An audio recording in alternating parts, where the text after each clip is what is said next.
प्रसार नाही झाला पाहिजे आणि या समाज असा अज्ञानात तिप्पत पडला पाहिजे आणि हा समाज अन्यायाविरुद्ध बंड करण्याऐवजी अन्यायच सहन केला पाहिजे या समाजानं ही जी खुणगाट बांधलेली आहे.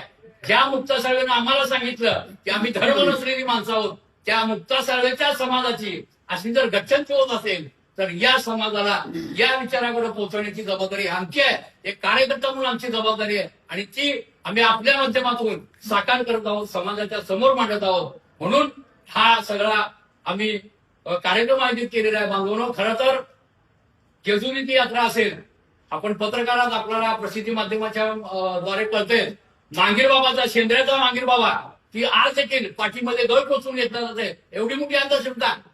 एका बाजूला महाराष्ट्र राज्य सरकार जादू टोणाविरोधी कायदा करतंय आणि तिथं मात्र पाठीला गळ टोचवून असे ओढलं जातंय. आज देखील तुम्ही तुमच्या जे सहकारी बांधव आहेत औरंगाबादमध्ये त्यांना विचारा, इतकी मोठी भयानक अंधश्रद्धा या समाजामध्ये आहे की जग 21व्या शतकामध्ये चंद्रावर नाही आकाशामध्ये विविध ग्रहावर जाऊन संशोधन करतंय. पण या मातंग समाजामध्ये आज देखील विचाराच्या पातळीवर समाजामध्ये सुधारणा न होऊ देण्यासाठी आमच्यातलेच काय जे भांडवल लोक आहेत की ज्यांना पेड प्रोग्राम दिले जातात, जे या देशामध्ये समतावादी विचाराच्या विरोधात काम करणाऱ्या विषमतावादी संघटना आहेत, अनेक संघटना आहेत आणि या संघटना मातंग समाजातल्या अल्पशिक्षित पुढाऱ्यांना सोबत घेऊन अशा पद्धतीनं वाटचाल करायला लागलेत.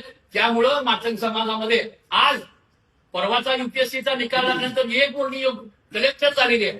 21व्या शतकामध्ये एक मातंग समाजाची मुलगी कलेक्टर होते. म्हणजे आज देखील हा समाज शिक्षणापासून फार मोठा मागे गेलेला आहे आणि याला या देशातली विषमतावादी समाज व्यवस्था 100% कारणीभूत आहे असं मला या ठिकाणी ठणकावून सांगायचं.